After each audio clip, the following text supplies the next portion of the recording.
Sit back and relax while you listen to Train Kickers podcast. I'm Dave, and along with my co-hosts Dan and Steve, we take all around the world of miniature wargaming. On tonight's episode, we're going to go over a discussion related to Pax Unplugged mostly, which was a board game / miniature convention that just happened this past weekend. Over the 2nd to the 4th of December. Both Dan and I attended that. Steve wasn't able to make it. I don't think he's necessarily too big into some of these conventions, so we went instead. And we'll talk a little bit about both the miniatures as well as board games. Dan did a lot more miniatures. I did a lot more board games. So we'll have a little bit of discussion of those. For the current time being, we're down to about one episode a week, just because with the holiday season and people having some other things going on, it's a little bit tough to get extra recordings out. Though I do have a recording waiting in the wings to put out. And I do also have some other content that I plan to put out as well, especially related to, say, board games and all, which is sort of my other passion that I have. That originally that's what this whole podcast and all was going to be about, but war games just became a more natural fit. So I do plan on putting some stuff out there. So you'll see some other content. Obviously, we might be a little bit light going through the Christmas season. Once we got our Christmas, then things start to clean up again, and we can start pressing on with where we want. The hope is next week to get back to Primarchs and some other things, but we figured this just happened. We just got back as of yesterday, back now into the real world. So we thought now would be a good time to talk about it. Now, on to the show. All right. And Dan, are you recovered from the weekend? Because you played a lot at a table, which meant bending forward a lot to roll dice a lot. So, I mean, to be fair, I have actually, since I met my, now wife, but, when I never really spent like more than a day tournamenting. I've always go to day one tournaments or day one events. I think this is the first time that I've ever spent in more than a day away from my wife and my kid. So it's a little weird, but it was actually kind of exciting. I liked it. I finally got a hotel, so I didn't have to drive down.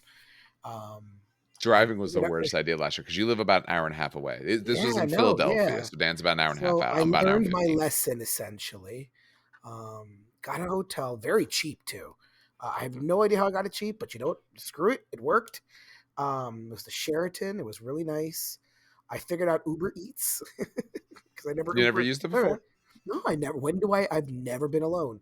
Like my wife has gone to Puerto Rico for the death of my mother-in-law and stuff like that. But other than that, like I never been on my own. So it was kind of interesting to kind of be on my own. It was kind of weird, like back in college again. But no, it was 3 days of gaming. It was the Horse Hair. I was basically 3 days of gaming with Horse Heresy. I visited some of the shops, and we'll talk about that later. Yeah.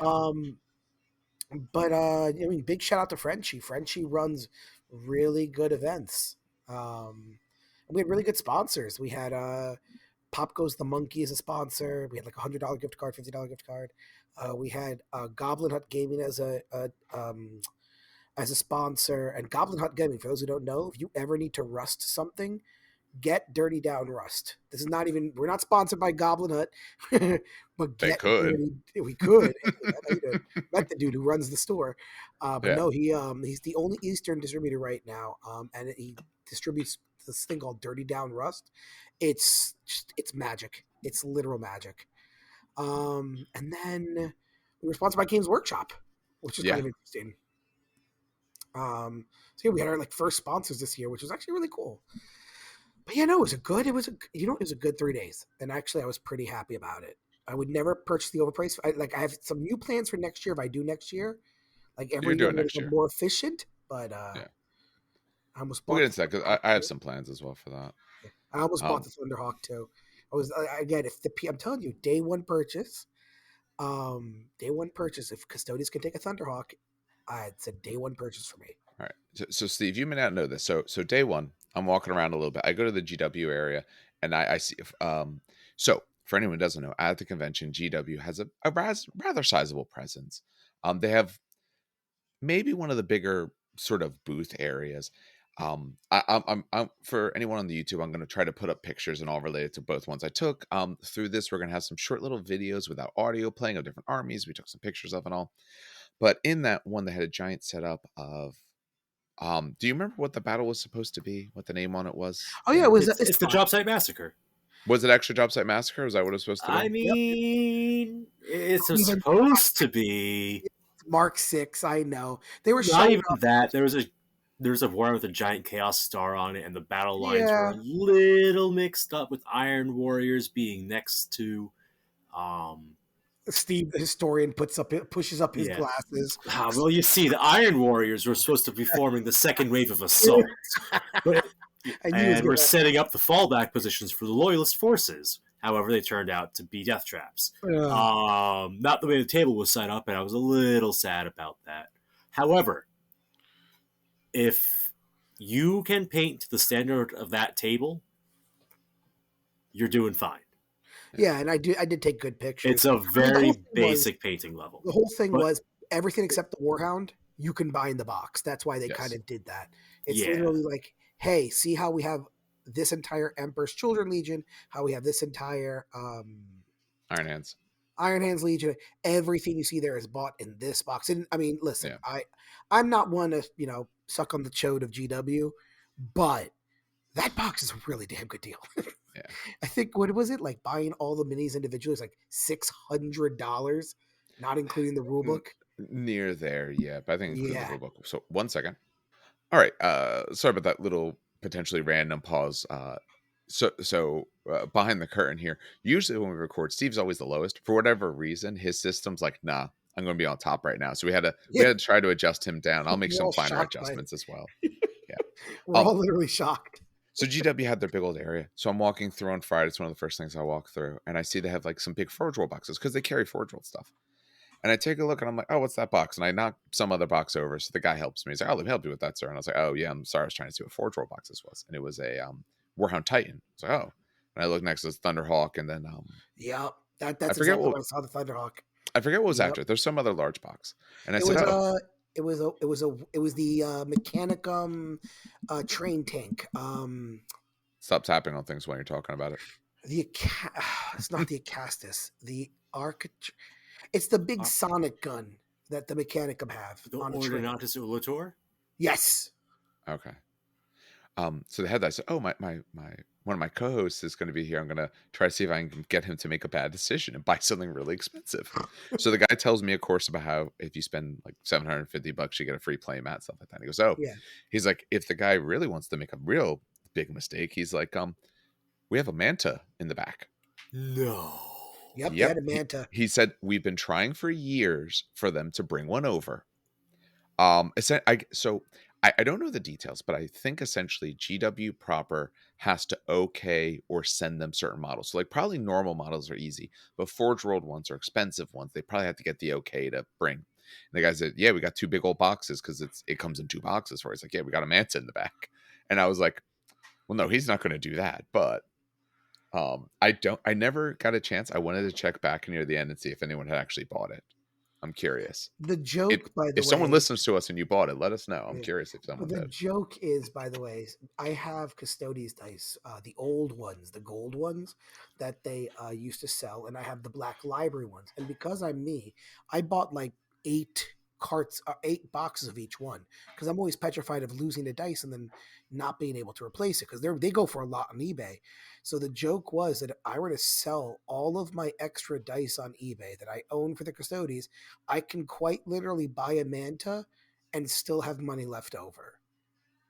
And yet, but he didn't, mind you. He decided not to do that. Absolutely not. Dice are more important. Some people I will don't. understand who listen to I don't know. us. Have you seen the Manta? Oh God, it's so fucking Um, big. there was a few things like the Titan. I was like, ooh, that would be kind of cool. I'm like, ooh, I don't want to put it together.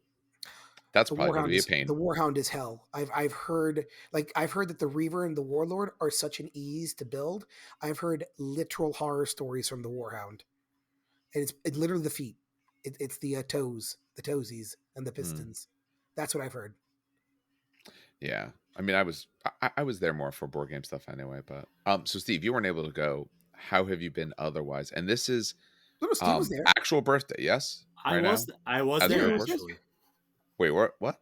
Yeah, Yeah, he was there on Saturday. so one of my buddies. I thought you said you weren't going. I would have stopped over. I wasn't going, but my buddy was like, "Hey, I got some free tickets. Everyone wants them." And so I was like, "Ooh, let's go." I'm like, "All right, fine." So we end up taking what's it called? Taking my car, driving down. I did Okay. all the driving. How was that? And How long was that for you? it was altogether 2.5 hours. Okay. Because I drove half an hour down to meet up at the game store. Yeah. And we carpooled from there, which is another 2 hours. Okay. But the trip back, so forever, for good or bad, I like to have redundancy in my GPS guidance. So I have the car's GPS going and I have my phone going.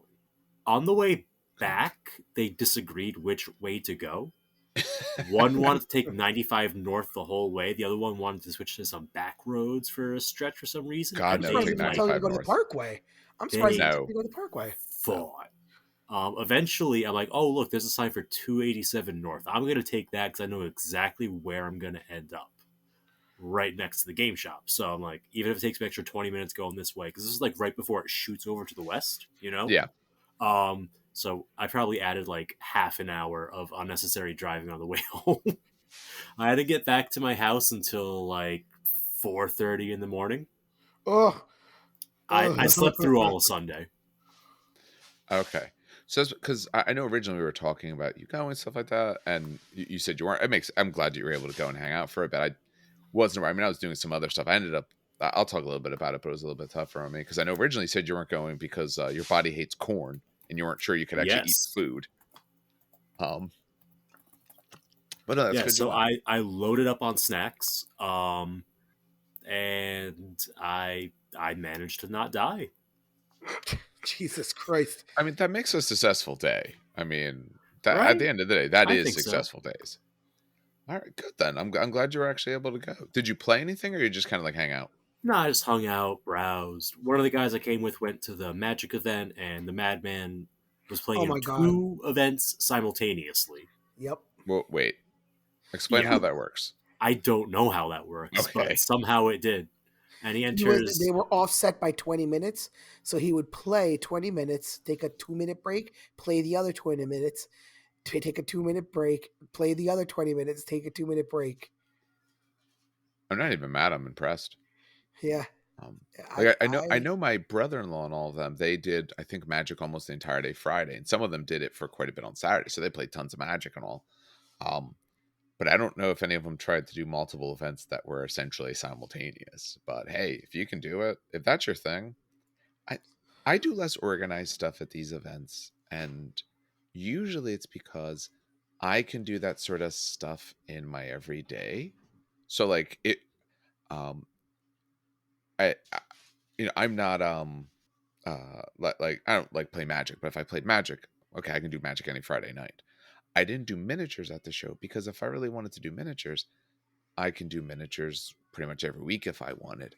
Now, Dan's not huge in the board game, so I completely understand that. But for me, board games are my other passion. So I'm like, you know what? That's what I want to do here. I want to do all that because miniatures are easy for me to do other things. I did have more plans of doing a lot more recordings of it and kind of, looking at people's stuff. And I just ended up getting to it. So, all right.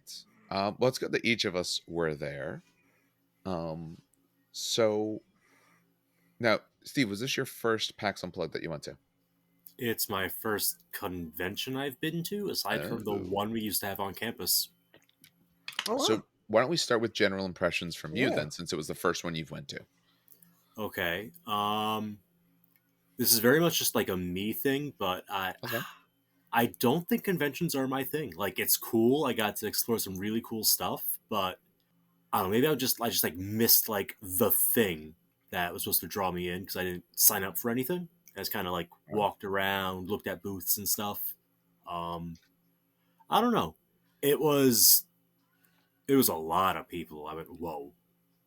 I Um, want to say the previous time it was about 30,000 across the weekend or something like Jeez. that. But now, not everyone does all 3 days. So if you notice, there'll be a lot of people on one day or another day, and that's like unique turnstile or turnstiles is usually what they do. So it might be lower, but that's a number I heard talked about on something. I don't know any idea the number for this year.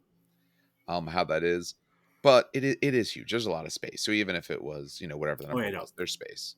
The venue was absolutely massive. Like the Yes. room was three stories tall, and it was like probably a quarter mile from end to end in the one Yeah. direction. It was insane. Oh yeah. Now, are you a board game player at all, or just miniatures? I do play board games, Okay. but not as much as miniatures. I like having the one thing and kind of like getting absorbed into that one thing. That's kind of how Got it. I approach new things. So my recent dip into Magic the Gathering has been very unfortunate for my wallet. Because I go, ooh, okay, I'm going to learn everything I can and try to experience as much of this as I can to, like, get the whole concept and really get into it. So whatever I get into, like, I get way into it. If I picked up a board game, I want to play that board game like 6 or 7 times in a row. It's just the way I'm wired. Okay. And people don't typically want to play the same board game 6 or 7 times in a row. So Depends on the yeah, game. true, true. Um, I know one of the games we get like an ungodly amount of mileage out of at our board game nights is DC Deck Builder. It's okay. usually Yeah. how Yeah. we end the night because like we'll have like a couple drinks throughout the evening, right? And like that's Mhm. like okay, we're at the end of the day. Everyone's gonna go home soon. Let's just play this until everyone's stone cold sober and just have fun with it. Nice. I mean, for playing games multiple times, it does one depend on the game. A lot of them, if they're very good. I mean, I like cycling through them because I have a big collection. I don't have. How many do I have upstairs? 60, 70 games or so upstairs. Not necessarily counting the ones I just bought. Or maybe counting them. I haven't done a proper count lately. But some obviously, like when we were doing Gloomhaven, we played, 2 missions every Wednesday. We did that for like 3 months straight. Other ones I played a whole bunch. We are, currently doing our Darkest Dungeon campaign. So we played that the one day. As soon as we can, we're going to play it again. So obviously, with campaigns, it's a little bit different. But no, there's a lot of games that I wouldn't mind playing a whole bunch of. I'm very, very often. But I can see a convention being a little bit odd if you don't necessarily get into a lot of that, which is kind of the primary focus of this convention. And if it's miniature based, there's not a lot to do if you're not playing in the events. Like if you like board games, you can kind of walk around, you can try some stuff. You don't necessarily have to be like active in it. But miniatures, you kind of have to be active to really be doing something. But so Dan, this was your second time, yes? Mm-hmm. Okay. What was your general impression of the weekend?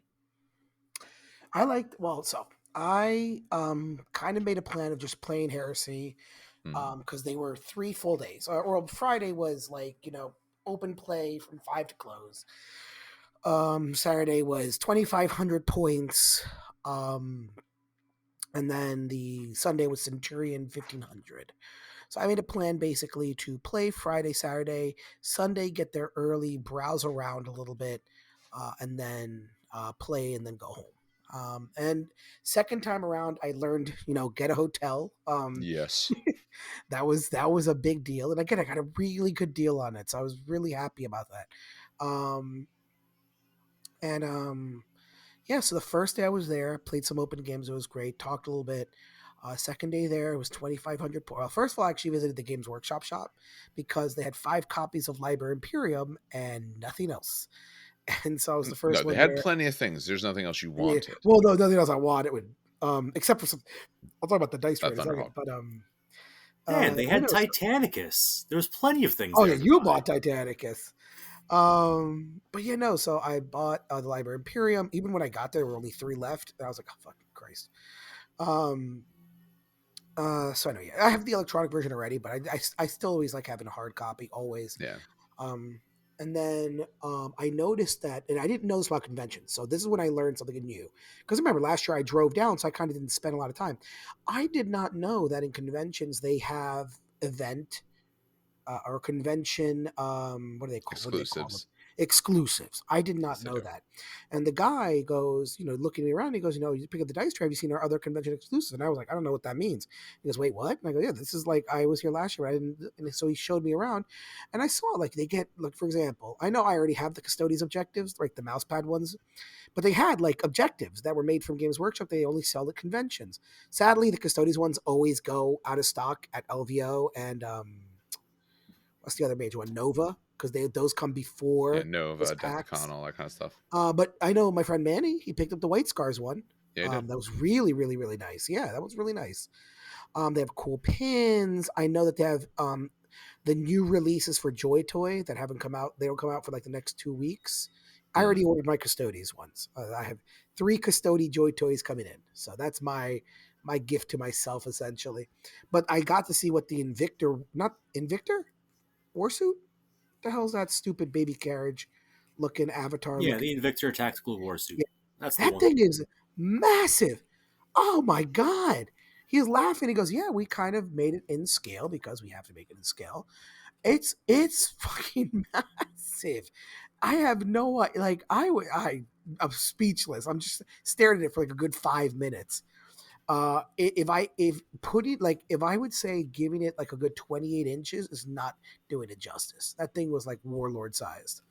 Um, and it's Joy Toy. Joy Toy makes some really cool like joints and stuff and everything. But yes, no. And then I bought a dice tray. They had a really nice dice tray that I didn't know they Mhm. sold because again, convention exclusives. It was perfect. It's like a deep red wood with a mouse pad material. It's got little rubber stops on the bottom, and when you roll the dice on it, it sounds really, really, really nice. Um, and it was $40 on the dot, which a lot of people are like, oh, that's so expensive. But if you look on Etsy for like a custom mouse pad dice tray with wood, they're like what, $80, $90 I don't think on this one's Etsy. wood. I think it's fake wood. I want to say it's fake wood. Yeah, it's not. It's not actually wood. No, no, I it's mean, not I got actually. one as well. I'm happy with the Yeah. purchase. I do like it, but it's not wood. No, it's not wood. But I'm No. saying even with fake wood Etsy ones, right? They're way more than $40. Like, yeah, Because I and actually, I know this because I've been looking for a dice tray. yeah. That's exactly why I know this. Um, yeah, like a dice tray with fake wood. Just to give you an idea, by the way, a dice tray with like fake wood. And look, let me see here. What's an applicable one? So while you're looking for that, Oh, here we go. I got one. Sorry, I was going to say okay, $60, $65. yeah, for an exclusive sort of thing, something particularly branded, and it's a good size and all. So in my mind, I had no problem spending that because if I was going to get dice tray, I didn't want one of that was very small. I like the ones a little bigger because they're one for doing recordings that works really well, but also two, you don't necessarily when smaller dice trays you feel you have to roll and then you have to get all your stuff out. If it's a little bigger, I could roll, and then if you're rolling on the other side, there's actually space for you to work as well. So Yep. that's what I kind of liked about it. Yep. I didn't buy anything else from GW. Actually, I never ended up going back to their area. I thought about a So few things, but I just never got there. I was looking for custodies pins. I was looking for a lot of different things. I will Mhm. tell a funny story in a second, but no. So it was really fun. I wanted to buy a Thunderhawk. I'm still waiting. So custodians have never been able to take Thunderhawks ever, but it's always been my dream purchase to get one for my custodians. But they don't have rules for them, so I just never do. I like the Thunderhawk over what they normally have, which is the Orion. I Yeah. actually like the look of the Thunderhawk more, and I would instantly day one purchase. They get rules for Thunderhawk. But something a little embarrassing and mortifying, like embarrassment and pride at the same time. I was talking with the dude because he Yeah. was like, yeah, GW is going to release the PDF soon, probably, and we'll see what they give him.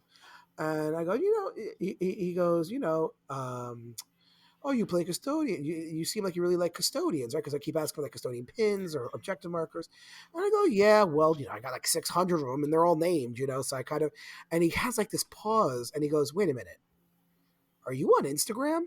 And I'm like, maybe. And he goes, are you the dude that like named all 600 of his custodians and keeps like buying more custodians and naming them? And he pulled up like his That's phone and you. he showed me my Instagram that he follows. And I go, oh yeah, that's me. And then oh my god, he goes, you're like an urban legend around the Games Workshop because no one thinks you're actually real.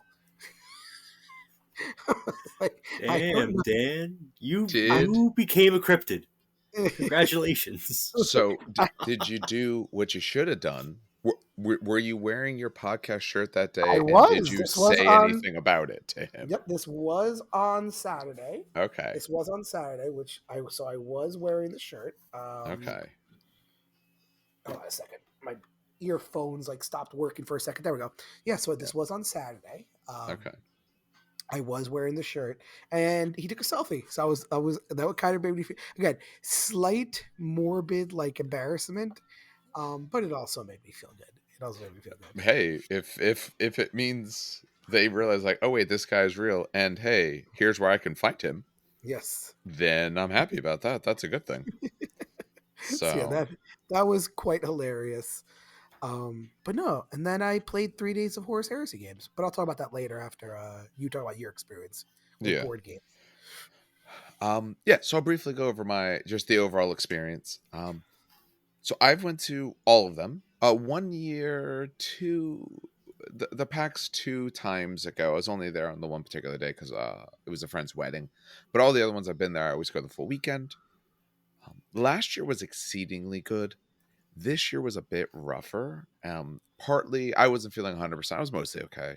The wife has had some real big problems with just sleeping and other things like that. So it was a little rough on both of us. So we got around quite a bit. We tried a bunch of stuff, but we didn't necessarily sit down and game the way we used to. We usually hang out, say on like Saturday with my sister and brother-in-law, and like the whole half of the day. So for anyone who doesn't know, the overall convention is 10 a.m. to midnight on Friday and Saturday. The vendor part where the main area where you can buy things closes down at 6. A lot of the events close down at 6. um those there'll be like card game tournaments or board game tournaments afterwards, but what you might consider like talks and all that kind of stuff closes at 6. So for the next 6 hours everything's open. There's a giant you know table upon table, rows and rows of free tables to play various games at. So normally we hang out with them, we play a bunch of games. Just didn't happen this time, just energy wise and just everything else. So last year I would say overall was better. This year was still a lot of fun. Part of the reason we didn't have quite as much fun was because of us. Also, part of it I found overall, and I'll go through kind of what I picked up and sort of more detail of things that I did as well. But what I found, and issue wise, is I never found the thing.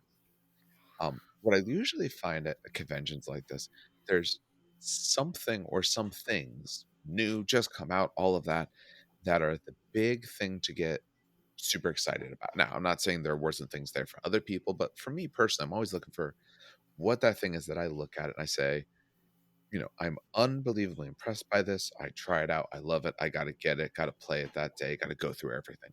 There are purchases I made and things I tried that I like a lot. But when I was done, I realized most of the stuff I picked up was really for things I thought my wife would like to play as well, or things I think, oh, this would be fun. I do like this, but it lacked the one item that was the super draw, and I don't know what it would have been. Now, like Frosthaven was there. I had my copy in the mail. It's coming in shortly. So there wasn't that. There were some other big games I looked at that I just know through different things and reviews and all are just not going to be what I want. But it was fun. I definitely enjoyed myself. But I would say last year I thought was better, and I think that's more on me than the convention necessarily. Um, all right, why don't we get into a little bit more of details? Steve, do you have any other particular details? Because I know you didn't really necessarily play events or anything like that. So if you have other details you want to discuss, might make sense for you to go first because you might have the fewest details. I mean, the only thing really notable is just the sound this dice tray makes. It's beautiful. Like I cannot stress enough how beautiful this is. I was like, dice tray $40. I don't really want to spend $40 on a dice tray. I could just not miss the table with my dice. But then Dan rolled dice in his, and it was special. I have the dice tray next to mine. Oh, you look at you hear that? Yes, this thing picks up everything. The system we're on picks up everything that you do. So absolutely heard it. I don't know how that actually sounded over the microphone, but Pretty good. it sounds so nice. I haven't rolled in mine yet. I haven't taken it out of the box. I got Dan to pick it up for me, which I have to send you, or technically I guess send your wife that money. When we're done here, I'll send it to her. Um, keep forgetting. The One of biggest the thing is guys I just did forgot. say that the corners chip easy on it, so I'm like, I'm really babying this thing. But it is so satisfying to listen to. Like sometimes you roll dice, it's like, ew, I hate that sound. Like if you roll dice on a plastic battle board, it's one of the worst sounds I've ever heard. I hate plastic paddle boards. I think they're awful. I agree. I like mouse pad. I and I've seen nice ones. I've seen the great looking GW ones and they look cool and everything like that. But they're in 2x2 squares a lot of times, which means I now know all the distances, positions, which for some games is a problem. Two, I can't modify things on it. So if this side is a hill, that side is always a hill. And anytime we play, it's a hill. And my models are going to slide down. They're more likely to fall and chip and crack or anything like that. And if I roll a die on it, it's going to fire off sideways and hit someone. I really just do not like them. That is fair. The audio experience is so nice on this tray. Good. Picked up I a look couple forward to other that. things scattered about. There was a vendor, I'm blanking on the name, um, that had some really cool purity seal sort of deals. I picked a couple of those for friends. Like, yo, this is your faction. I got you the purity seal. Stuff like that. So picked up Black Templars and Blood Angels for my two buddies that work down at Mythicos. And I'm trying to think what else I got that was interesting. That was pretty much it. I kept it pretty tame. Oh, and I got grav guns for Reaver Titans because, of course, I did. I can't help Yeah. myself. I should have thought to look for some of that stuff, but after the first day, I didn't end up going back into the GW buying side. Really should have, but just not what I did. All right. Dan, why don't we, because since we're mostly miniatures based, it makes sense maybe for you to go next, because then when you're done, if someone has no interest in board games, they can go about the rest of their evening. If they do, I will do some board game stuff. I'll discuss it. I might do something later if I want to get much more into depth with some thoughts, especially once I try out some of the new ones. But we'll have you go next. That way, if someone doesn't care about board games, they don't have to try to skip ahead until I stop talking. All right. So, oh God, where do I start? In the beginning. From the beginning, there was Yeah. no. You'll get there Friday I when you won't get really there. talk about because Friday was open day, so it was okay. So so I took custodians. And I was 2,500 points and 1,500 points Centurion. 2,500 points for those, or Centurion for those who don't know, is a modified FOC where you could take less troops, you can take one HQ, but you're only limited to one dreadnought, no vehicles. You're limited to a squadron of land speeders, a squadron of bikes. Basically, it's like more infantry hammer. It's almost more beginner friendly as well. Yeah. You're forced to take smaller things. So my game plan going into this was because I've already played like 6 games already, 7 games at this point. My game plan was to just kind of check at the event, see how custodians do. Because from what my testing is and what my theory crafting is, because I love custodians, so this is my baby army. You know what I mean? So I brought the first day to the 2,500 point list, or my 2,500 point game. I brought 4 troop squadrons, which were 5. So 3 of them were identical, where they had 3 spears and 2 axes, and one squad just had 5 swords and shields. I took a shield captain. I took 2 squads of 5 Heteron with Meridian blades, which are those instant death blades or rampage blades that can change around. And then I brought the spear dreadnought, the Achilles, the shield and sword dreadnought, the Gladys, and 1 single palace for 60 points, just to see how it would work, because I do think they're really good. Overall, I won all 3 games. Some more so than most, and I sent you And pictures about of your one. games on Saturday, right? Yeah, these are the games on Saturdays. Okay. The first game was exceptionally close. But again, the theory is, so I know we haven't reviewed Custodians at all, but the TLDR, the gist of it is that the book internally balanced wise is not great. They're still not bad. Like, they're not Mechanicum level table your opponent. But if you spam troops, which is kind of what you want for line, you are somewhat unbeatable. Literally, by diversifying, you're playing down, which is not how a book should be written at all. And even with just taking 40 troops, or no, not even 40, sorry, 5, just by taking 20 troops, right? My opponents were having a hard time dealing with them. Like, you would think that the Heteron Guard, the elite units that have Murderous Strike 4+ blades, are super powerful, but the spears do it for half the points. Not Murderous Strike, but just an insane amount of attacks at AP2. So it was a nice little test run for them, and yeah, just custodian troops are way too overpowered. It's you. Why take elite troops? Why take terminators? Why take anything if you could just fit more troops in? But yeah, no. So that was that kind of first day. And what kind of really so two of the games were really close. They were within 3 or 4 points of each other. Um, and it came down to actually, fun fact, the palace. The palace kept dying turn 1 and turn 2 to return fire, but because it kept sniping out like 2 Terminators at the beginning, it actually made its points back because 2 Terminators cost more than 60 points. So I thought that was kind of hilariously funny. Um, and then the picture I sent you, Dave, that maybe you'll overlay in the YouTube video, is that one game Yeah. that really was like solidification. So I play at Maplewood Hobby against one of my good friends, Josh, who plays World Eaters. Now, his World Eaters have a wonderful war gear called Phalanx Blades, which are dual blades, so you get +1 attack, and they're 4 a brand. So World Eaters put out 5 attacks each, just get 4 bread on their blades. They carve through my army like butter, right? They carve through anyone like butter. The World Leaders player that I was playing did not have Phalanx Blades at all. He had a drop pod army. So he dropped in, surrounded my force. Karn comes in, eats a squad, as he does. And then I just countercharged him and literally wiped the entire table out.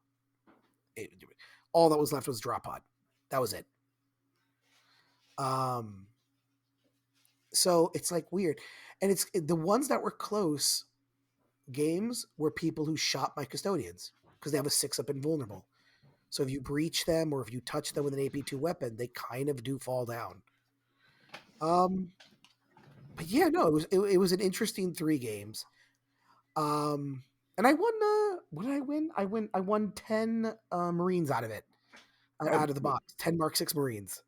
Oh, Which yeah, it was. You don't raffle for like who won the most games. I think I won people's. What the fuck did I win? I can't remember if it was people chose my army looking good, like the people's choice, or if yeah. it was hospitality, like me being nice. I can't remember. Nothing against your paint scheme, but I could see the hospitality.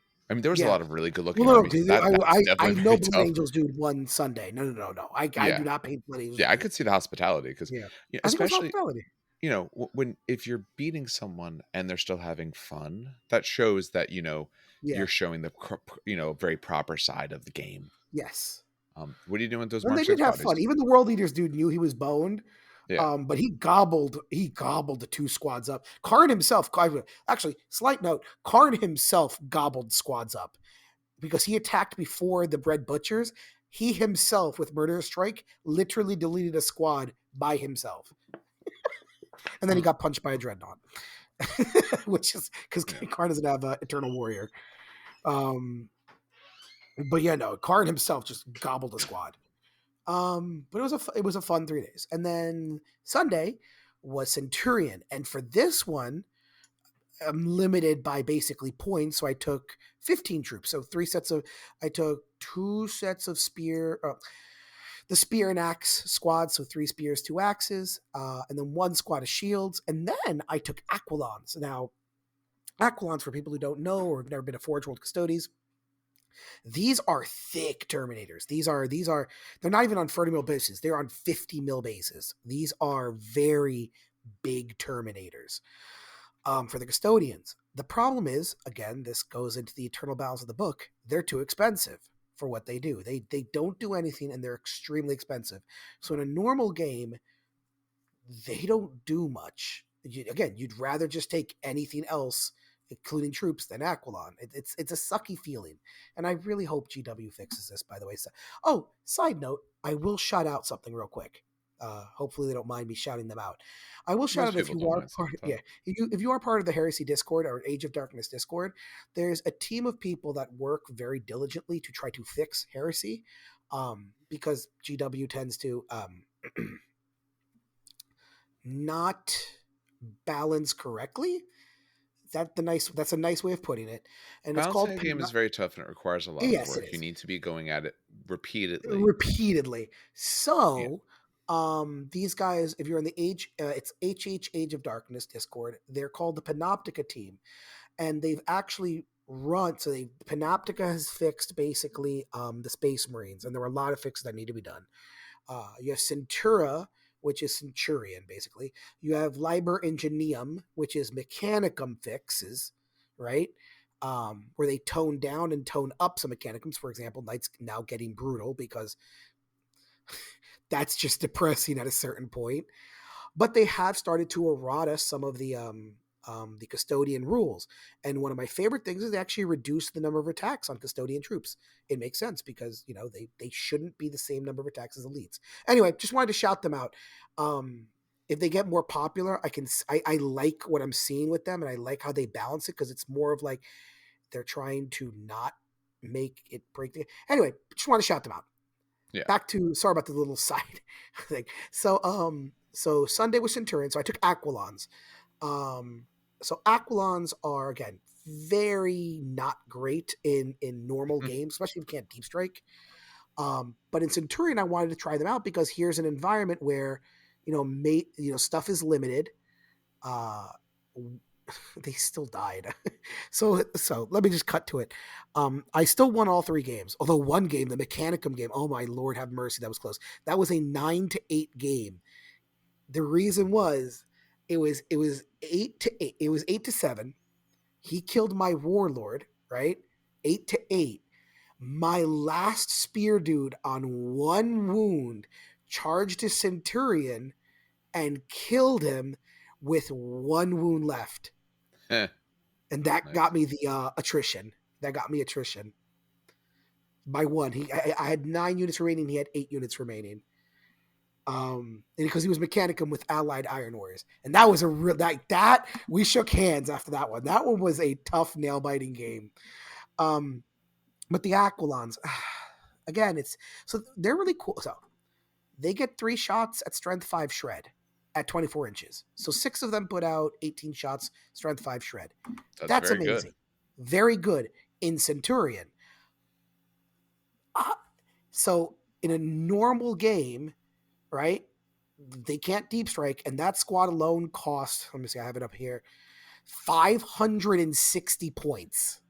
Yeah, that's a little rough. Yeah, and they're only 3 attacks, by the way. They're actually less attacks than the Custodian Guard. For whatever reason. So yeah, no, I got to see what they do. I did like them. Them getting shots still killed them, but it was nice to shoot 18 shots with shred at strength 5. It was kind of DACA-y, and I liked it. It was a shred heavy bolter essentially. But yeah, no, that was Sunday. Then prices were given out, and I went home. Overall, the Frenchie runs amazing events. The terrain was beautiful. You'll see it in the pictures when Dave, attaches. If you're watching on the YouTube, my plan, obviously we haven't done it yet because we'll put it, but the plan is to cycle through some pictures as well as videos, and we'll have that running through this. So if you're watching that way, you'll be able to find some of it that way. But I know I watched a little of your game on Friday. You were playing against, what was it, Iron Warriors, which was running. Was that the gray Iron Warriors, right? Not the silver ones, the gray ones. Yeah, that was the gray ones. There was like a squad of 3 Predator tanks, full las Oh cannon. my god, with the plasma! Oh my god, yes. I didn't realize there were large plasmas. It was a close game watching overall, but it was very much a thing of if you could get there, yes, you would win. Yes, he tried his best to make sure you didn't get there, but you were able to get there, so you're able to take him down. Like he had some questionable choices. Was he actually started splitting stuff. his fire? Like he started splitting his fire around, and I had like a couple squads with like 3 or 2 dudes left. He should have just killed them outright. Because even one custodian is super dangerous. Like one, just give you an idea. A normal shield custodian gets 4 attacks. He charges 5 attacks. If you're a nemesis unit, so your weapon skill, ballistic skills, strength, toughness, wounds, initiative 5, or you're a warlord unit, and other attacks, that's 6 attacks. Spears get reaping blow 1, so I base 2 people, 7 attacks. So that one dude puts out 7 strength, 6 AP2 attacks on a charge. Yeah, and all you're looking for there is to win the combat. If you can win the combat, you might have lost enough. You're a better initiative in a lot of ways against a standard unit. And that because he had 2 20-man blocks of TAC Marines, they were doing some damage to you getting in, but once you hit them, you only needed a little bit getting through, and you were able to carve them. Yeah, what murdered me were the normal things, las cannons, and those plasmas. They Yeah. killed a lot of custodians coming in. And I feel like I'm surprised not a lot of people take las cannon squads. Maybe it's just a me thing, but I So are they I just I, expensive or is it just I me? they're expensive. I think the other big thing to keep in mind is that the last cannon kit didn't come out that long ago. So a lot of people might be working on them. Like right now, I have them to build and work on and paint. So I am going to have a 10-man last cannon squad. I won't always run them, of course, but I'm going to have them. But I'm just not at that point. So Yeah, I, exactly. I That might think be some okay. So it's people a had it. building thing. Yeah, I think some people who had it previously have them all ready to go, or people who go quick. I think some other people really kind of take their time with the hobby. Is all. But yeah, no. So custodians are like weird. So if you vary your list like I do, right? Now I was at 2,500 points. Normal games are 3,000. I would have added tanks, which I never taked in first edition. So it's actually fun to do this now. I would have taken more tanks. Actually, I just would have taken more tanks because I like the way they look and I like the way they play. But the more you vary your list from troops, the weaker you become. But it's fine because it's still a good, solid A tier, in my opinion. Early judgment here, early review. I think it's a solid A tier army. I know a lot of people complain on the internet. I've seen the complaints, but most of the complaints are certain units are useless, like the Sagittarium. Well, A hun- a I'll put it this hundreds. way: it says something to it. The fact that you won every game that was organized, and I saw you play a game that was not part of the organized event, and you won that as well.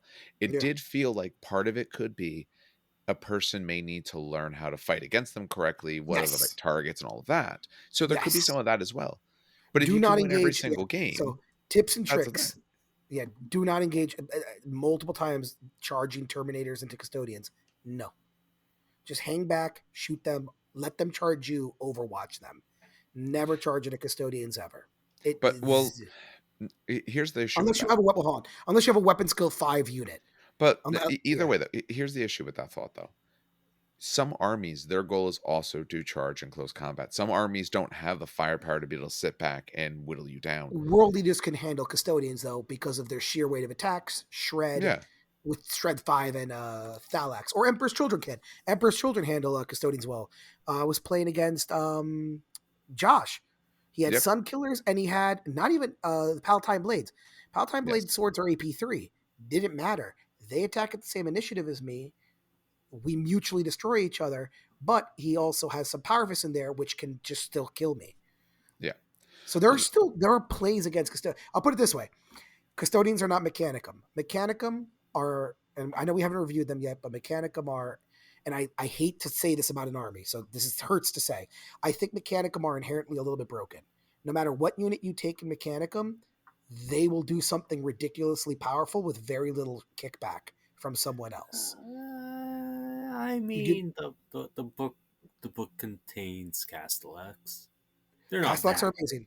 No, Castellax. Take Castellax Crack with photon grenades. thrusters. Oh, well, no, that's you have to get to close combat. That's assuming that there's no frontline unit to shield the Castellax. But if the Castellax are shielded, that's a line unit with 6 AP2 strength 7 shots with blind and That's true. lance. Yeah, it's Um, hmm. yeah. And then people are like, oh, what about the stupid little peons, the servitor thralls? I always forget their name. Adsicularis. Yep, Okay, but Adsicularis. for like 100 points, I have 30 of them who are fearless. Their job is not to do anything but hold an objective because they're lied. That's 30 ablative wounds you have to kill. So I know this hurts me to say, but I think Mechanicum are slightly on the broken end tier, like Stone Gauntlet, because every unit is pretty essentially powerful. But that being said, I think Custodians, Sans doing like I'll put it this way, just like Stone Gauntlet, just like what was the other one we rated S tier? I can't remember. Iron Iron Hands, Hand Fury of the Fury of the Ancients. Legion. Just like those two.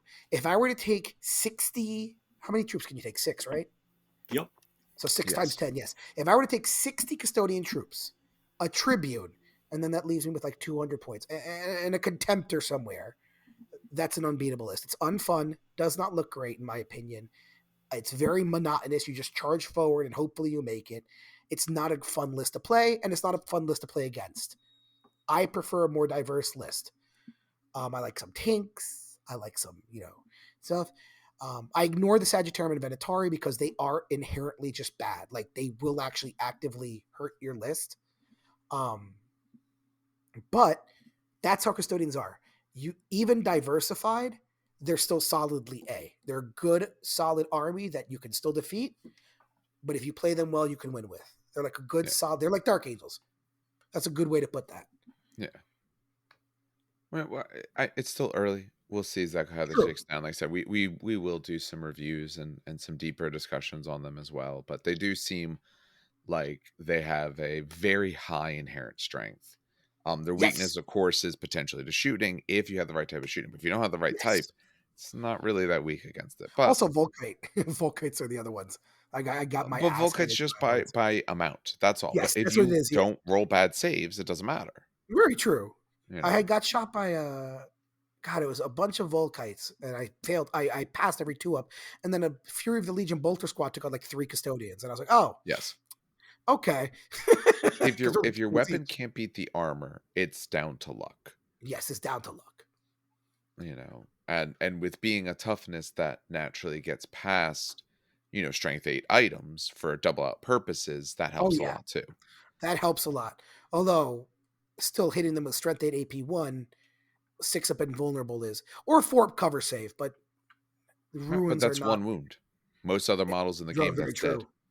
That's Yeah, what I mean. Now, you yeah. obviously usually have less models, of course, but if you don't have weapons that can really challenge them, No, no, they no. probably are going to kind of wash over you. Oh, absolutely, Uh, absolutely. all right. No, I'm glad you But those are enjoyed it. I yeah. know they did some custom missions. Um, Oh, I you're go- should. I completely blew over that. I'll yeah, talk about them very quickly. yeah. Talk about the So, missions. they were okay. So the second day, Saturday, was more narrative. Like sometimes robots would pop up on the battlefield and act like robots.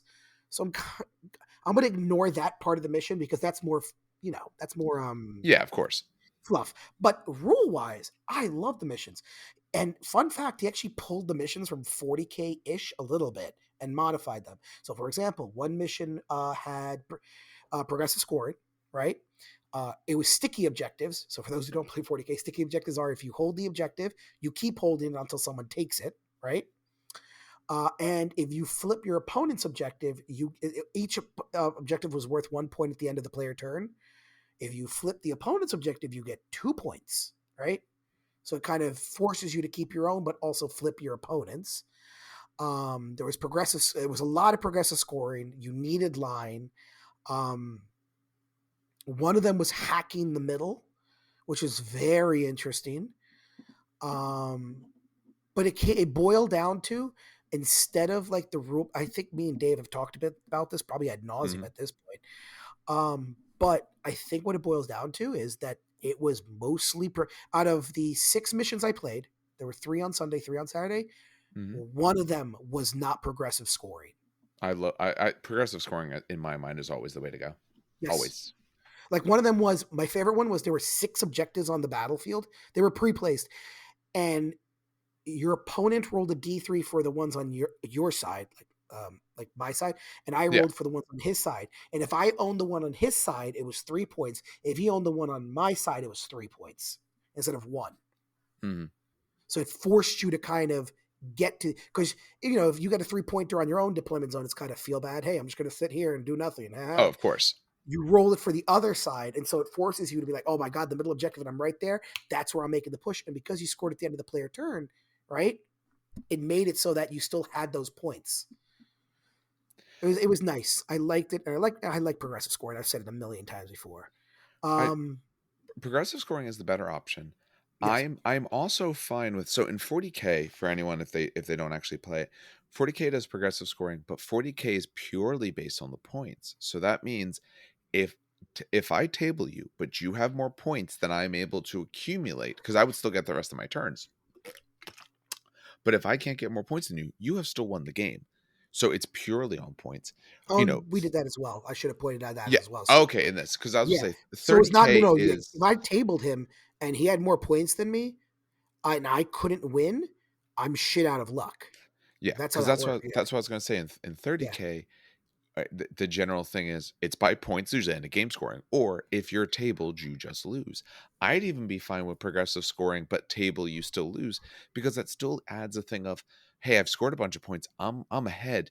Ooh, I might have to kind of go and run and hide, because that's a worthwhile tactical thought. An actual army might retreat to be able to, fight another day, or to hold on to the vital intel, or whatever sort of scenario you want What to give I it. saw once, and this was about 2 years ago in Heresy, is Mhm, that the points kept ticking. Obviously, you kept playing the game, but if you were tabled, right, mhm. instead of attrition and Slay the Warlord being 1, they were worth 3. Okay. So it was progressive scoring, but your attrition and Warlord results got tripled essentially. So I thought that was interesting because you were ahead in points, but now you want to pull back because losing, what is that, differential of 4, right? Two, Yeah, you get both. Yeah, that's differential fair. of 4 that can easily swing the game. So I thought that was very interesting. Yeah, I think there's a lot of ways it could be done, but I do think progressive scoring, or fan made missions and all, I think are going to be what you see in a lot of events and things like that people want to do, because it's, and also, just in my mind, when you play events, you want to be able to play some new missions, and try out some other things. It's one thing if it was, 40K high level competition, because there you want to be able to play missions that you're comfortable with and that and you've practiced with. When you're playing for fun, yeah, I want to try out some different stuff, because the book missions, Yeah, I could play the book missions any day. yeah. Um, Although I did You know, point it I'm out, gonna send your him a mission you message. guys played on Friday, you played it Hold on. entirely wrong, but we figured that out. Yes, yes. You guys played a completely different mission Yes, to some completely. extent. It was Really, weird. that was funny enough. That wasn't even like narrative play. That was No, from the book. We yeah, were laughing at that one. I'm actually going to send him a message right now because I was going to say, um, I was going to say that they were actually really cool. And I want, I'll play them in the store with you because they were actually really cool. They yep. were neat. Did he have digital copies? He had Which is all paper, good. but I'm almost 1,000% certain Frenchie has Yeah, them. when you ask him, see if they're if he's trying to keep them secret or not. Because if he's not, we can post it up. It's up to him. Oh If he yeah, wants people to be able to I'll play let him his know. missions. I Yeah, just sent him a Facebook message right yeah. now. Either way is fine. If he Yeah. wants to keep it for himself, I understand. But if he's like, hey, I like these missions, I want people to try them out, we'll throw them up. So Yeah, if you're on I the mean, YouTube, when I post this, I'll mention something about it. missions absolutely. are the secret sauce, like a major part of the secret sauce to make an event memorable. Yes. Um, one of it's terrain, one part's missions, and then the third part is just the quality of people, like what type of event it is. Oh, And and we've the talked about quality of this people. before, a long Yeah, yeah, time ago. We did exactly. a how to run an event video. I will say Mhm. also that the quality of people here. I mean, I'm not going to blow everyone's horn, but the quality of people there were amazing. Just the guys are so funny and great, and there were 2 guys who were new, like they played maybe 2 games of Heresy before they came to this event, Oh yeah, Mhm. and your I actually second picked opponent. up. That was like his second game ever. Yeah, and he was great. He was I great. owe That was him the Iron dice. Warriors Don't let me player. forget, Dan. Do not let me forget. I owe that man dice. No, that's the Night Lords guy. That was the Night Lords. Oh my god, that game was so close too. Oh I my owe him god. dice. Yeah, So, he so to punched fill Wait, you what Marcus. in, happened? No, let's details. so I walk up to the board. I'm harassing Dan for like his first 2 games. For the third game, I was away, but for the first 2 games, I was just kind of harassing Dan, like, "Ooh, what's this? Who was that?" Flipping through his copy of the Liber Imperialis, right? I tell his Oh opponent, yeah. "Hey, hey, wait, you don't have Night Lord's dice?" He's like, "Nah, man." I'm like, "Okay, here's the deal. If you kill Dan's warlord, that man right there, if you kill him, we will go right over to that GW booth right there, and I'll get your Night Lord's dice. And if they don't have any in stock, I will get some shipped to you." Yep. And he killed him. It was Yep. Marcus Aurelius, actually, Dave. It was the Marcus Aurelius. It's Uh, So just a model, finally, everyone. finally, he's been put down. yes, Finally. that So is I actually gotta his order those only dice. Do death. not let me forget. That is his only death. In his history, actually, of me owning Custodians for like 7 years now. That is his only death. So I was actually surprised at that one. Also, not surprised it was a Leviathan, and he Leviathans they Oh, punch hard. yeah, I was gonna say Leviathans are with balanced, the though, stuff because you're they're bringing, you expensive and can't. slow. Yes. Yes, Contemptors are. We don't need to get Yeah, into the they conversation again. yeah, he got Leviathans punched are in the balanced. Leviathan Box face. treads are balanced. He was Yeah. the Leviathan picked him up and snipped him in half and threw his dead. It was beautiful. When it happened, I'm like, yes. It was Like down to the wire Dan's too, like, because yo, Steve, I'm rolling saves, and I'm like, no, I you're think not. it was He's like like, what yeah, I you am. got. there were like two. It was a shield dude, and then Marcus Aurelius left. This is what I'm talking about. Memorable shit. It was two shield dudes, and Marcus Aurelius left, and he had only 4 attacks of Leviathan, so he hit with 3, wounded with 3, and so I just needed to. They would insta kill each one. The first shield guy rolled a 5 because he had shield, so there's a 5 up invulnerable, a 5, 5, and a 4. Oh my god, okay, so he dies because it's instant death. The other guy rolled a 6, and a 4. And I'm like, okay, so Marcus Aurelius has a 4-up save. So I roll it one at a time. I rolled a 4, a 5, and a 3. And he died from the instant death there. Because Which only Tribunes are Eternal statistically Warriors. is what would happen. What You know, happened? statistically, that's what you're going to have happen. Yeah, exactly. And Because you it need 4-ups 3 times in a row. You're not going to make all of them. Yeah, no. But it was still that. But that was cool. You know what I mean? Like that's memorable to me. That was straight up awesome. Memorable? You said memorable. I was thinking memorial. That's why. Well, Dan's mourning right now. Okay, this is a very difficult time for him with his Custodians captain dying. Yep. You know who took and Balian took the mantle. If this is the first time he died in 7 years, you should just garbage him, and now someone else is actually no. So what happens is rip off his nameplate. Balian he no longer takes the name Marcus Aurelius, and I take his Balian's head, snips it off, and I replace Marcus Aurelius' head with Balian's head, and then melt the model. No, the armor is still good, but it's a different character now. He failed you. It's not good anymore. He failed you. No, he did. The armor didn't. Worse yet. Marcus failed the Emperor. You think he would stand for this? I don't think so. I don't think so. Ooh. So good. This is why I love the Horus Heresy crowd sometimes, though. We're so stupid and funny. Oh, man. Most miniatures. So I will say, though, if you go to a convention to play miniatures, most people are absolutely fine. So I went by the MCP. I looked at that. Now, most tables did have Malekith on them, but the people are still nice. I was hanging out, listening to them, talking with people for a while. Everyone's still really nice. So people might bring stuff to do well, but it's rare, at least in that you're going to get, people who are unfun. I'm not always saying your games will be fun, because it's possible that you don't. You can't control what happens. But card games, you might see it a little bit more, because some card gamers get really into it, like exceptionally so. Although even there, most people, you're there to have fun. You spend a bunch of money getting there, getting rooms, getting into convention, all of that. The last thing you want to do is essentially, be miserable. But yeah, it was a fun. It was a fun 2 games. Speaking of beautiful tables, did you see those Star Wars boards? Oh my god! Yes, Steve, talk about them, please. Holy shit! I shit myself looking at them. I had to force myself to keep walking so I wouldn't be just awkwardly staring at these people's games. These tables were phenomenal. Which was your favorite? Beautiful. Some of the most probably one of the most memorable ones is I went, oh my god, that's Naboo. Really? There's I'm not saying it's the best, but it's probably the most memorable, probably because it's so distinct because it had the color palette, right? The Endor one was nice. I really like the Kashyyyk one. Was Kashyyyk the one where it was all black and Imperial buildings, and there was the black TIE fighter standing on top of the thing? No, that makes no sense for No, the Kashyyyk one was the one that had the platforms. At least I assume it was Kashyyyk. Oh, the jungle table. Yes. Yeah. Because I think the Endor one, they focused more on the verticality of the trees, whereas Kashyyyk, they focused more on the platforms. So I'm just assuming it's Kashyyyk. Dan, do you know anything about Star Wars? You're like, hey, is that that one full of buildings? How badly do you want to alienate our listeners? None. On that question. Not at all. Then exactly. I don't want to alienate anyone. The 5th on that one. The only one I want to alienate is you. No one else. I will plead the 5th on that. No, the tables were very nice. I did go past it because they were doing a big Legion. It might have been I forget if it was actually count as one of their regionals or something like that. Oh, that's cool. It was beautiful. My favorite table was the black. It had black Imperial buildings. It had black trenchways throughout it, and then the landing tower, whatever it's called, had the I don't know what TIE fighter it's called, but it's the one with 3 angled wings and they're spiked wings. Defender, yeah. It was, oh man, I looked at that and I was like, shit me. Yeah. Yeah, that was a big one there. X-Wing was pretty big. That was actually put on by Red Seal Gaming, which is one of the local stores that I go to.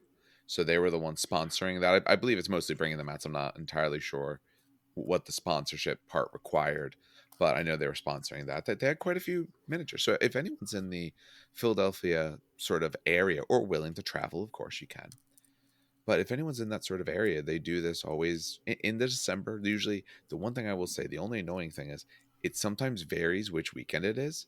If it's sort of the first weekend or second weekend of December, which means unlike some other large conventions where you could like make your arrangements right now, you kind of got to wait until they announce it. They usually make the announcement by May for of the official weekend and all. So if you're into miniatures, it's there. If you're just into conventions, and especially if you're into board games and all, it is a great spot for that. Mhm. Considering other packs, this one is not crowded. Don't get me wrong, like Saturday gets busy, like you might have to look around for spots, but it's not like the kind of convention where you're, shoulder to shoulder walking through halls. Like there is space. That is definitely not a problem, especially if you're there Friday or Sunday. Friday's usually pretty light. Sunday's a bit light as well. Saturday is the busiest day. So I find for myself, Saturday is the day I want to either be doing scheduled things that I can get into, or that's the day I want to play games that I purchased on Friday with people and just or go to the first look area or something like that. So, all right, I'll discuss. So if anyone only cares about miniatures, now is the time where that's mostly over because I'm not really going to discuss miniatures because I don't really do any miniatures there. Like I said, the only reason I didn't do it is because I can do miniatures to me any week I want. Where board games and going into that's a little bit different, especially for this sort of event. And also, my wife is with me. She will do board games with me. It depends on the game. She'll play others with me. She's not going to do a miniatures game. She's not going to sit there watch me play a miniatures game. That's about the only thing more boring than anything else. So, like I said, the problem we both kind of had. We had some other issues going in, so that kind of caused a little bit. But we never found like the thing to be super excited about.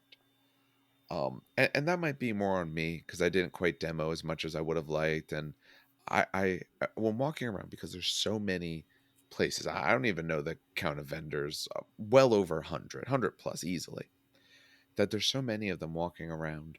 You kind of have a little bit of an overload of, you can't try everything. You can't necessarily talk to everyone. You could, but I don't want my whole weekend to be that. So I'm looking for what looks of interest, what seems interesting, what is the part that pulls me when I look at their game.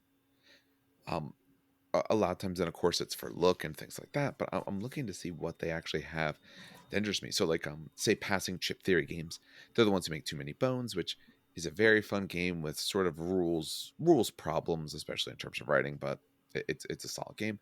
They had their game out, Burn Cycle. Their games always look impressive. Their games famously, they always say, are entirely waterproof because their games are clay chips, neoprene style mats, all of that. The game looks physically impressive, and the game is not. It is a shame it only looks, if it played as good as it looked, it would be amazing. It would be worth the price, which the price is obviously at a premium. And the premium is because of what it's made of and the special dice for the game and all these little pieces. But the play itself, when you get down to it, just doesn't have that draw and appeal that you would want for a game like this. There's other games that do its facets either better, often cheaper, and don't feel like it's kind of there for the sake of being there. So I mean, like, there's some games that looked impressive and just didn't seem as fun. For games I thought that actually were good, there obviously.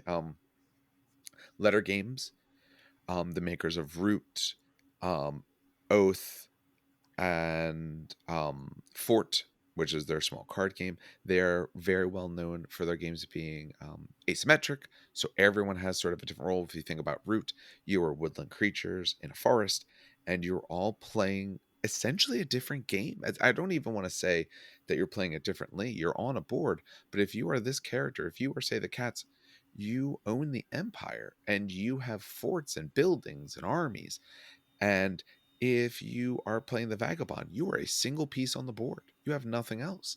But you have some different spots on the board you're allowed to move to in the way in which you move. If you are the Bird faction, you are working almost on an automated system of cards of how you interact and everything. So their games are famous for the fact that if we're going to play this game, there's four of us at the table. I'm going to explain the game four times because what I say to one player doesn't matter to you at all. So they have a new game Ahoy that I picked up. This game, what I liked about it is it's again 4 factions. 2 factions are pirates, 2 factions are smugglers. The pirates play a little bit different, kind of like one's the one in charge, the other one's the kind of the up and coming. But the other 2 factions play similar. So they play different than pirates. They play a different game, but they both play somewhat similar games. So rather than 4 or 5 different games going on at once, it's two and a half. So I picked up their game. Really looking forward to playing that.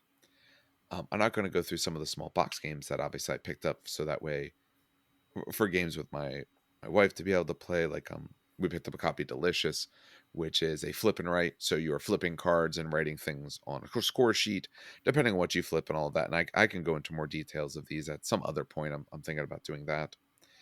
Um, Other things that we looked at. So this was the release weekend for My Little Everdell, which if anyone's ever played Everdell, Everdell is a great system. If you want everything for it, it's going to take up like the better part of a 6-foot board, because there's expansion after expansion after expansion. For anyone who doesn't know, in Everdell, you essentially, again, you are little woodland creatures, and your goal is to get through the seasons. So summer, fall, winter, spring, all of those. And this is a,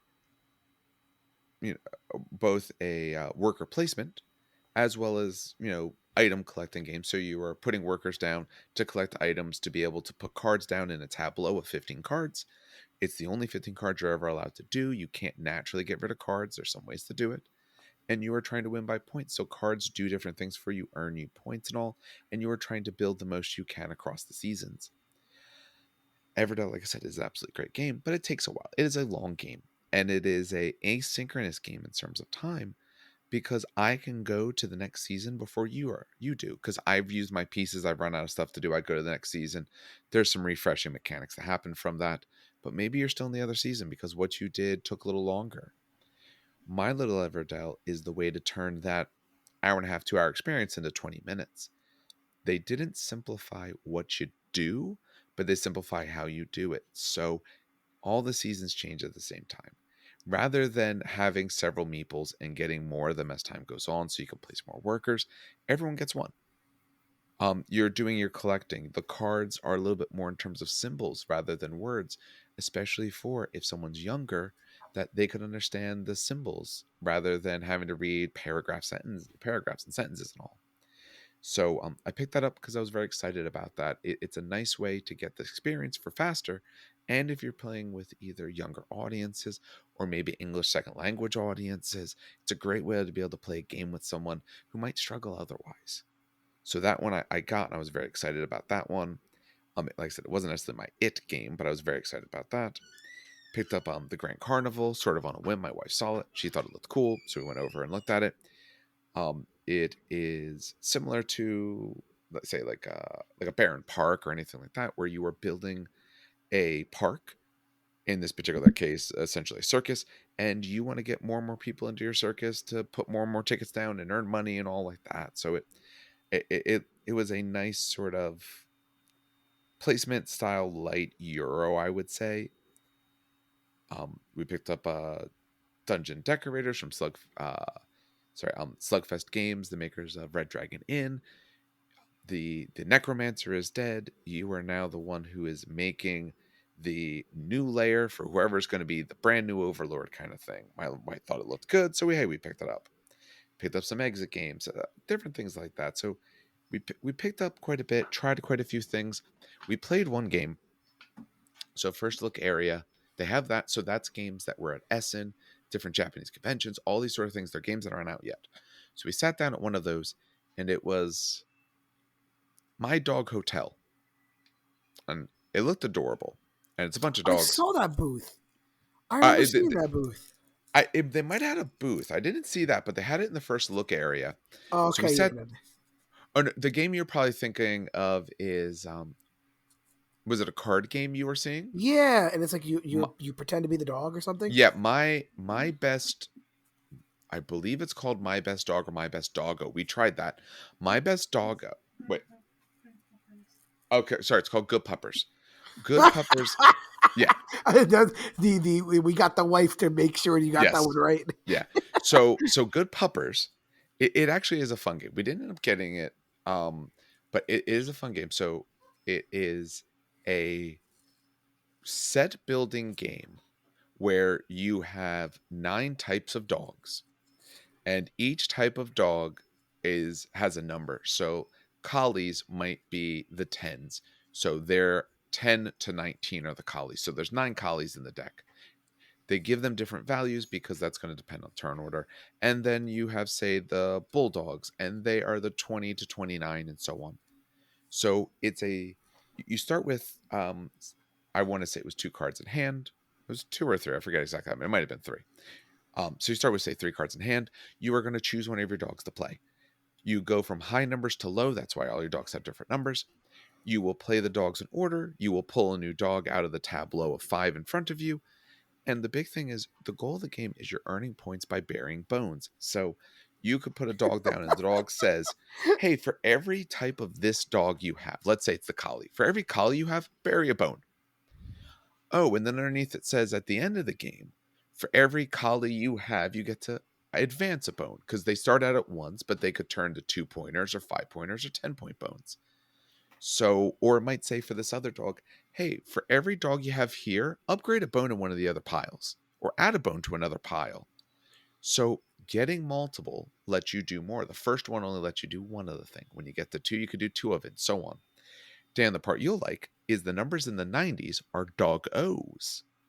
Oh Um, my god.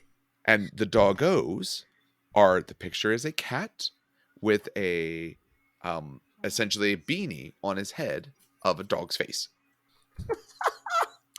And all of them have Oh adjectives. god. So it's the loving or creative or friendly blank of the type of dog and all of that. So it was a very cute game. It was fun, but we just didn't think it'd be something we would play a bunch of. After it has enough depth to be fun, but just wasn't for us. But that's the game you're talking about. No, My Dog Hotel. It is a 3-player, 2 to 3-player, which is interesting. A 3-player game, 3-player game on a board. It is kind of like Lords of Vegas, where you are putting down pieces on a board and you're advancing around a track. For that aspect, for people who are familiar. The problem is they printed out instructions in English, so I read through those, made as much sense if I could. But the game is Japanese, which means all the tiles, like the bonus tiles, are all in Japanese. So we had to guess what they did. And the cheat sheet that tells you some actions and all is in Japanese. So I don't know if we played it well. I think the things that we played in the game were good. In other words, I think we played what I read in English correct. I could make sense of it. But there's little facets here I'm unsure of. And what we found at the end, I hope we got something fundamentally wrong with it. Because as nice as the game looked and as solid as its mechanics were, it was very easy to understand. Putting down the tiles was very rewarding. You got to move around the track depending on where you put them. You're putting dogs into these little hotel rooms. The problem is they give you this board track around the outside, and they make it sound like you're going to be cycling this track a lot because, you can get bones, and bones can be used to unlock special things or get some money and all. And this one spot on the board, it refills. Okay, hey, that's a great mechanic. We never made it around the board. And I don't think, as far as I can tell, that we played anything so fundamentally wrong that we would have been racing around the board. The numbers on how you move just don't happen that way. Which kind of left both of us having this bad taste in our mouth of kind of just being boring. Being a nice looking game, having a nice and solid mechanics, but it doesn't feel like you do enough. And it doesn't Did feel like you can do enough before the game is over to get that sort of satisfying crunch to it. did you try a game? And I've been Mhm. trying to play this game because I saw I want. Funny enough, I actually also let me tell Snap Ships I or did Snap. play it. So before I ask you how it was, Mm-hmm. so the reason I ask is 2 reasons. One, it looked like fun. Build your ship, play it. 2, I kind of wanted to get it for my daughter because she Yeah. likes building like Legos and stuff. My wife said eventually no because the pieces were too small. I The pieces are not disagreed. small. They're pretty big. I disagreed Yeah. wholeheartedly, but follow the wife what says. But how was that game? So very briefly, I'll go over for anyone who doesn't know what Snapships is. Snapships was a Kickstarter done. I don't know the exact time that the Kickstarter was done. It was a Kickstarter done a little while ago. And the idea of Snapships is they are, in general, I would say the ship is maybe 6 inches long, could be a little bit longer, a little bit shorter, but in that sort of size category. And it is a modular put together ship components that allow you to assemble them the way you want. So there are cockpits, fins, nose, all this kind of stuff, and you can assemble them however you wish. So essentially, they snap together. Name of Snapships. My friend Spencer essentially bought off of the sort of the Kickstarter what equates to one of everything. So he has a bunch of, because he has a young son, and his idea is, hey, as the kid grows up, these will be a lot of fun to put together because they are pretty big pieces and they hold on very strong. You actually do have to. You'll notice for the video, I took a little bit of video. I'll try to put it in here. That at one point I do try to actually pull the one ship apart, and I'm kind of doing it with one hand, and I can't because it is a pretty strong hold. So Hmm. originally when they released it, it was just these ships, essentially toys. What they did is they now, I do believe it might be on Kickstarter again, or this might be the part that's on Kickstarter now, that they've made a game for it. And the game is reminiscent of X-Wing. Um, in sort of look and feel, it is different the way the game plays to an extent, but in look and feel. So in the game itself, you have size classes of ships. So we all played a class 4. I don't know how many classes there are. They didn't go through this with us, but a class 4 ship shows you, oh, you are going to get one cockpit, say a set of wings. You're going to get 2 weapons, and so on. So they tell you what you're allowed to take, and you go to your collection and you choose things, and then you snap them onto your ship. So the idea is it's a WYSIWYG game, because if you want to have the laser cannon, you got the laser cannon card. You own a laser cannon. Go snap it onto the side of your ship. What? Um, And there's no way to build the ship. It's. Well, you are building the ship because you're going to include 2 guns. Go pick what guns you want. No, but You is get there wings. Go find a the So what wings. Dan's style of saying ship? is you have a chassis, right? Yes. You And have the a chassis, or do chassis you is build the immutable. chassis? It's the add-ons to the chassis that you get the choices with. Okay, so you So can't change the design of the ship, like you the look. yes. No, you change the look of the ship. So here's what I'll say.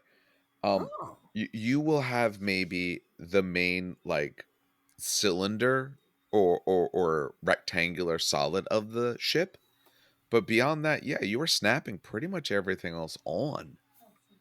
Um my wife just said chassis, but that's what you had said, so I want to kind of differentiate that. Yeah, you kind of have a base piece, everything else is snapping onto it. So you are choosing on the ships, I want to say it was 7 components to put on, and those components include the wing and the nose and the thrusters. It's pretty much most of it. So when I think of chassis, I think of essentially most of it. You're essentially thinking about just the center fuselage. That's what you have to start with, and there are different looking ones. So we were playing, I forget the names of the 2 factions, but the other side was the peacekeepers, and apparently we were the bad side. We said we were the misrepresented side. So as th- th- as per normal. yes. So the way the game works is you start with energy, and I want to say it was 7 energy for what we did. Different sizes might do a different thing. You have energy, you have an evade value, and you have your 7 cards of things, and those cards require energy to do different things. So maybe your gun requires 2 energy. Maybe your better gun, that's stronger and does a lot more damage, requires 2 of your blue energy, your standard energy, but it also takes some red. It takes heat. So you might have to throw a few of those on. The premise in the game is Ah. that on my turn, after I'm done, when I go again, I'm going to be resetting my evade value, and evade makes you harder to hit, and I'm going to pull off 5 energy.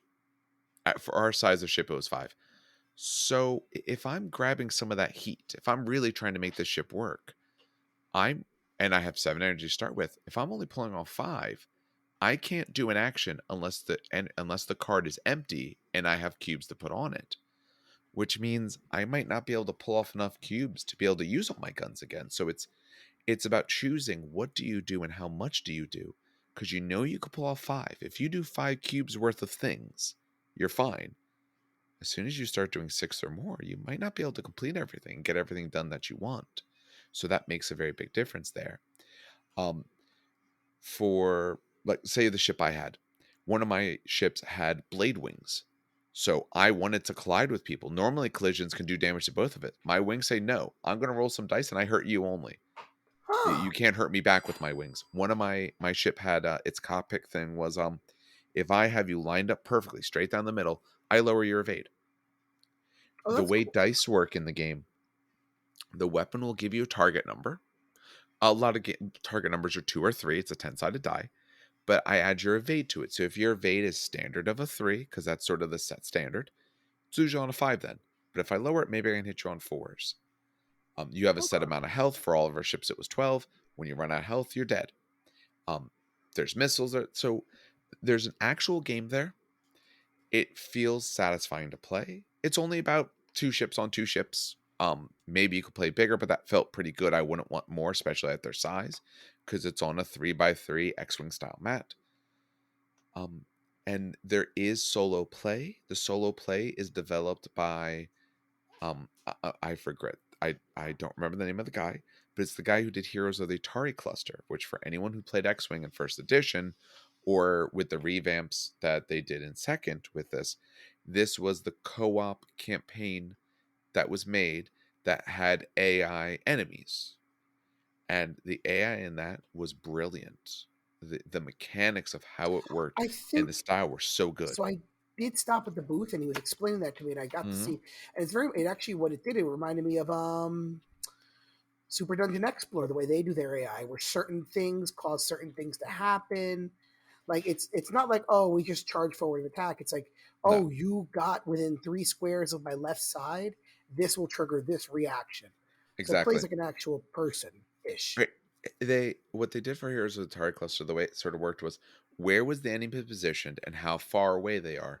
All of those things will determine what I do, but there's also a little bit of randomness, so that way you can't necessarily predict perfectly what the enemy will do, but you have a reasonable idea. It makes sense. If I'm on your right side, then you're probably going to be doing something that would affect towards where I am positioned, but I won't know exactly what you're going to do. We didn't see the AI thing, so we don't know how that's going to work. But the fact it's being worked on by that guy or team, I don't know if it's one man or if it's a team, that gives me a lot of faith in it. So we sit down, we played a demo of that for a bit, and it was a lot of fun. Now, what I would say, will I get it personally? No, because Spencer has it all. So one of my friends that I play a lot of games with, he has it. I So don't need it. I'm gonna ask you a weird question. Yeah. Would a 3-year-old like it? And the 3-year-old likes like the Joy Toy robots I got. She loves playing Yes. with those. You So think she would like that? playing with the ships, I think I will say at 3, she would need help with probably assembling them because it is a little bit putting them together is probably a little easier, but if you wanted to pull any apart, she's going to need help Oh pulling yeah, them she's gonna apart have because problems. they do Yeah, hold on pretty strong. and honestly, I'm the cleanup person anyway. So Yes. Putting them together, she probably could do maybe not all the pieces, but you could help a bit with that. yeah. Game wise, needs to be a bit older before it could play the game. We were playing a little bit simplified rule form. The guy said, I don't know the rest of the rules. They didn't tell us. Um, Okay. but the game probably needs to be a few years older before she could do the game part. Of But the course. toy part, I don't see why she wouldn't enjoy the toy part. Damn. All right. I should have You know, bought some. I should have. I'll run it by my wife again. I'll see if she likes it. I what to think do? Spencer has a lot of it. Maybe ask him to that's a borrow a good little bit. That way you could idea. see See if she what likes she it. thinks. Because Yeah. the only thing I would say is she might just not be into it because maybe she doesn't care about ships. That might not Yeah. be like the look that she Well, cares that's about. the problem. She does. She loves Okay. spaceships, robots, and stuff. I Okay. know Daddy likes it. Spencer owns a lot of it. I believe he has it currently. I don't know if he's waiting for it to come in, but I know I believe he has it coming in. Or might have it now. I don't personally know which, but I know he has purchased essentially one of everything. Okay. The only other thing I'll talk about briefly that we did as well, and I can go into more detail about this. And once I played some of these games, I want to do some more review style videos of them. I bought a starter set for SoulForge, which was a Kickstarter card game put out last year. It just came out now, but the Kickstarter was done last year. It was originally a computer game. that ended up falling to the wayside. But the card game does have Richard Garfield involved. So for anyone who doesn't know Richard Garfield, his most famous game is Magic. Richard Garfield is essentially the inventor of Magic. He also did Kings of Tokyo. He did Keyforge. If you like a very popular game that is kind of for mass audience, I will say to a point, there's a very good chance Richard Garfield was involved. He has done most of these very, very big, especially card games. Much like Keyforge, which is a procedurally generated card game of random cards and random things, Soulforge did the same thing. So our decks are different. If you get the same faction, as far as I know, there's 4 factions. There might be more, but in the base set, there's 4. But my deck's going to be different, and I don't get to choose what cards are in it. So your decks are half decks. You make a full deck for the game by combining 2 half decks of different factions. So my half deck of, I don't know, robot guys, I don't know the names of the factions, I haven't looked through it enough, is going to be different than yours because the cards that go in, and interestingly, it's the keywords that go on them. So there's a keyword attached. So my guy might be the nimble something, and nimble means he has stealth, and stealth is a game mechanic. So they get around confusion by saying that anytime you see the word nimble, it might not be nimble, I do not recall right this moment, but whenever you see that word, what that means is the card has stealth. But you're going to see it on my this card, and your this card might not have it. It's a different card that has it, and so on. The neat mechanic in the game, the part that really is the selling feature, other than just unique decks, is it's an upgrade system. So your cards have 3 tiers. You start by putting together your deck, and your deck is the tier 1s of the 2 half decks you put together. And you put your tier 2 cards to the side and your tier 3 cards to the side. On your turn, draw 5 cards. And you are only on your turn going to play total of 2 cards. You're going to play them into up to 5 lanes of attackers and defenders. You start with life. Your point is you're playing monsters to kill the other guy. But when you play a tier 1 card, you then go and grab your tier 2 of that card out of its pile and go put it in your discard pile. So by playing a card, you have upgraded it. When that tier 1 card goes away, if it's a monster because it's been destroyed, or if it's a spell because it's just been used, it goes to a graveyard. It does not come in. Because as soon as you play a card, what you replace it by is a better version. Every 3 rounds, you shuffle your deck. That's how you get to your tier 2 cards. And if you play a tier 2 card, shuffle in a tier 3. Every few rounds, you have a leader. Every few rounds, you get to have a use of a special leader ability that you have to do before the next shuffle. So after the first shuffle, I get my first ability, and before the next shuffle, which is 3 rounds later, I can use it.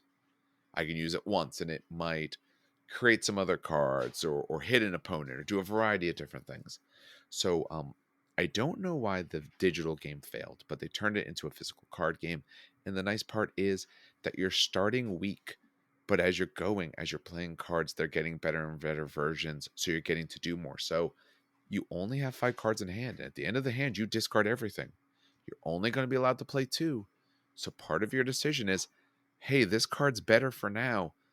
Ooh, but I need the upgrade form of this card because I know it's going to help me win me the game because I see my opponent does a lot of attacks and this card is great against that, or they do a lot of defensive things that's great for that. So there's a lot of nice back and forth for this as a card game. So I picked up a starter set. I know he did. He might have bought some other stuff, but we want to play that a little against each other and just kind of see how that feel goes. I don't feel compelled for the moment to get a whole lot of more half decks, but that's me personally. I'm not a giant card gamer. I don't like when I have to assemble decks, so I like that I can just take 2 halves and shove it together. That's what I loved about Keyforge. Keyforge was unique decks. There was at the time no deck building. The company that bought it is considering some deck building, so we're gonna have to see how that goes. But I kind of liked it. It's a self-contained product. I got this thing. I can go and play it, and maybe it's good. Maybe it's not that good of a deck. But how good and bad it is isn't on me. It's on the random deck that was put together. So I can find a deck versus his where it feels equal. Maybe my deck's a little weak. Hey, why don't you try this other pairing? Let's see if we can lower yours or strengthen mine kind of thing. Like I wouldn't play it competitive, but I don't play card games competitive. So that was a lot of fun. And I picked up stuff for Alien, the RPG, which is great. It's by Freeform Publishing, or sorry, Free League Publishing. My apologies, which is a great horror game if you love aliens, which I absolutely love aliens. The second Aliens movie was my favorite movie as a child, which tells you something about me because I saw that when I was a very, very young child. So those are the main things. It was a lot of fun. Like I said, we tried some other things. We did a little escape room. It didn't go well. They have required a manipulative. We did really terrible with that. But A what? a manipulative. So have you ever seen where they have like metal, like, oh, you gotta do something with these rings and it makes something happen? So essentially, it was two horseshoes connected by chains with a key on a ring between it. If you move it in an exact right way and reposition and do all this kind of stuff, you can get the key off. I had the instructions on my side. She had the manipulative on her side. I tried my best to explain it. I'm sure I didn't do an amazing job. I think I did okay, but not amazing. Oh, I know But what you're. Yeah, no, I hate those it's games. hard to follow. And if you're having trouble manipulating it correctly, you're not going to get, like, if you don't do it exactly right, it won't work.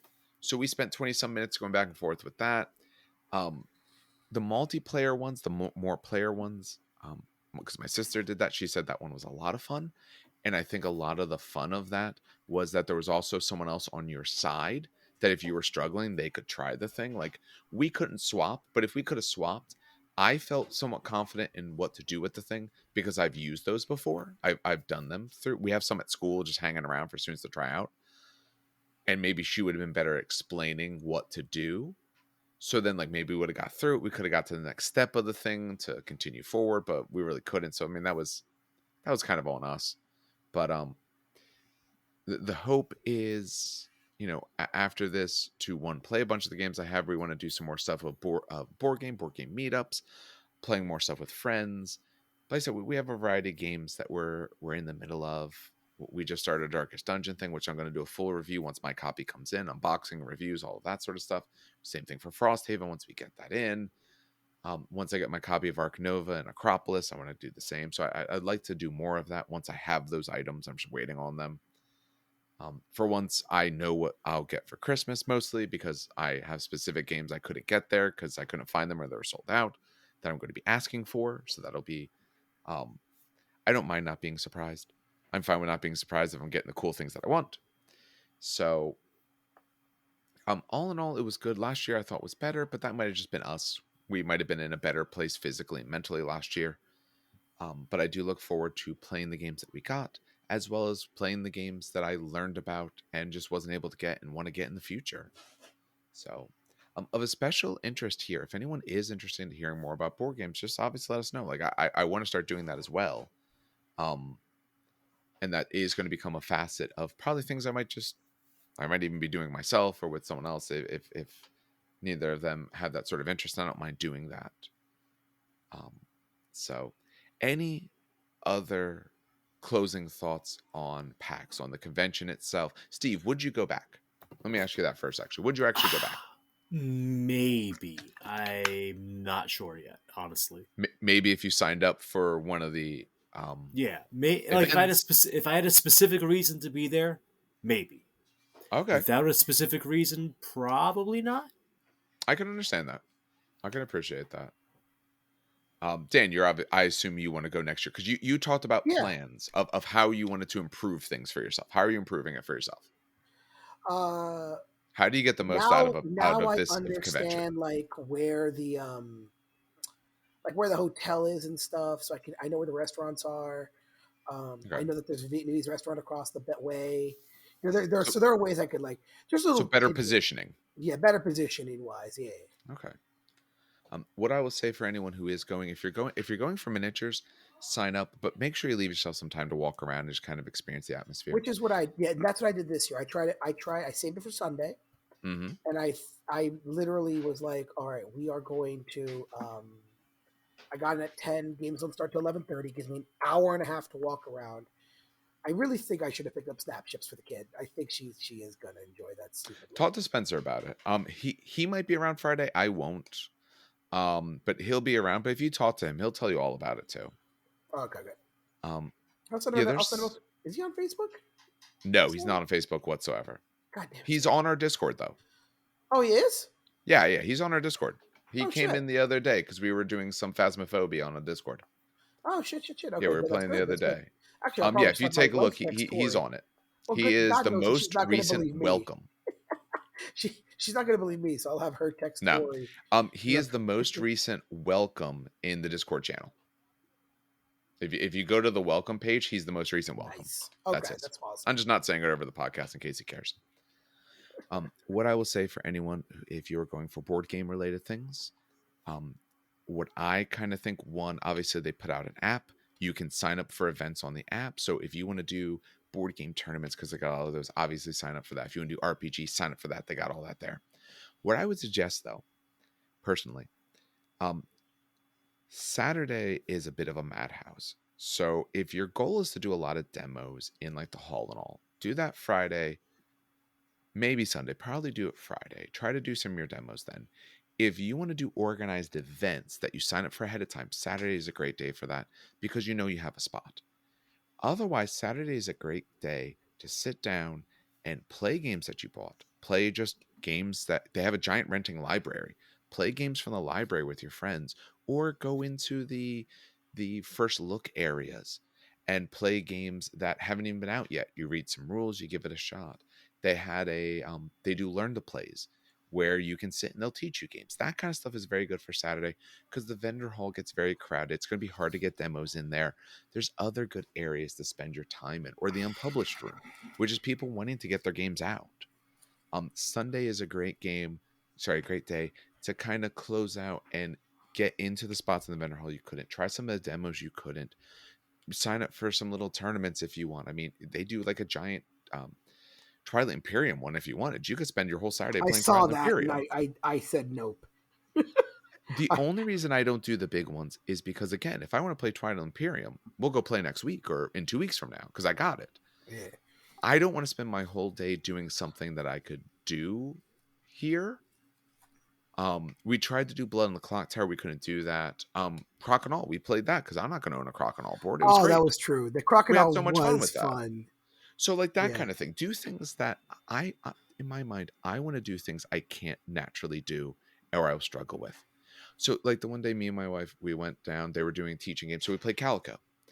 We didn't end up buying it, but we had fun doing it. We enjoyed it. So like that's not something I'm naturally going to get to do. So they taught me the game. I got to sit there. I got to play with some people. It's great. Those sort of things are what I think a convention does best of this style because you get to find new things and learn new things rather than being in the same position you always are. Now, if all you like is miniatures, they have great competitions. They have great kind of stuff for that. If you like a little bit more variety, I think this convention does a really great job for variety. It's grown each year in terms of what they offer without it feeling so much more crowded. So it's still in that good level where you feel you can actually do stuff. If you go to PAX East, you might wait in a line for the better part of an hour to play a video game for a bit. Here, you want to do something, you can find it. You want to go play a game? If you're there by yourself, there's looking for groups. You can walk up. For the one game I played, a random guy walked up. He said, "Hey, you guys playing yet? We're about to start. Can I play?" Sure. Everyone's friendly. Everyone's willing to work with you, help you. You can probably find people to play with, even if your bunch of friends don't want to go. So for next year, I'm definitely going to go. We're going to get a hotel attached because the wife doesn't like the cold. But other than that, hope to just be able to be in a better position and just play a whole lot more games. And if you're a listener and say it's next year or something like that, because that's the only main convention I'm going to, absolutely looking forward to playing games with you as well if you go. So, any other thoughts, gentlemen, as we close out on a little bit maybe shorter for us, but this way Steve can celebrate his birthday and have some cake. Oh yeah, cake time. What type of cake? Because it can't have corn in it. So Right. So it's gonna be a cookie cake.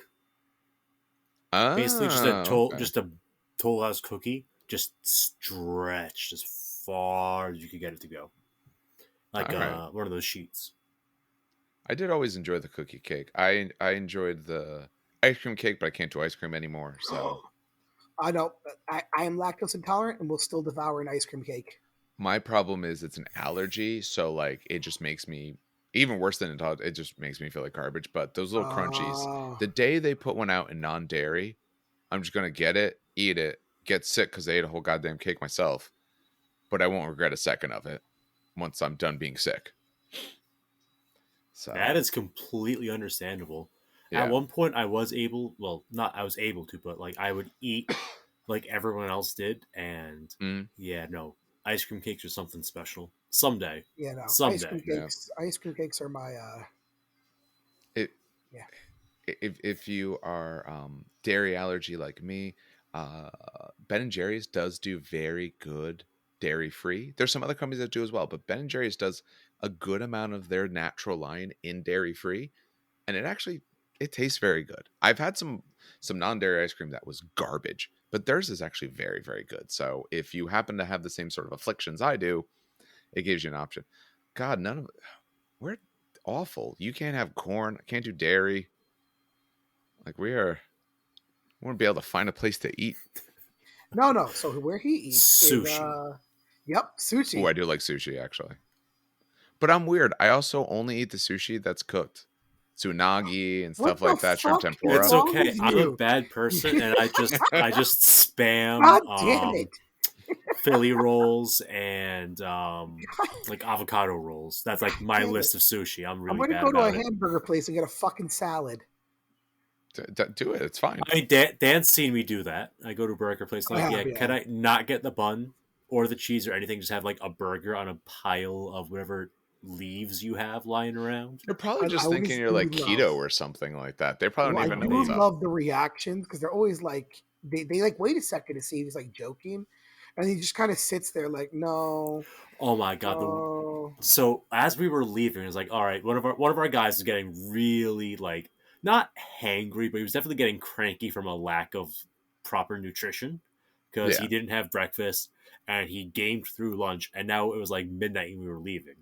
Um, so we tried to find a restaurant. That was like a half-hour ordeal. It was like, oh wait, no, that's a club, not a restaurant. That nope, club, not a restaurant. Finally found like this little like I guess it had to been an Italian because they had like octopus and stuff, right? So we go, we Yeah. sit. We had a great waiter. He was absolutely great. I'm like, okay, this is sound real dumb, but where does your water come from? It's like, well, you see, first it falls out of the sky, right, and then it collects in these reservoirs. But no, like he was really great about it.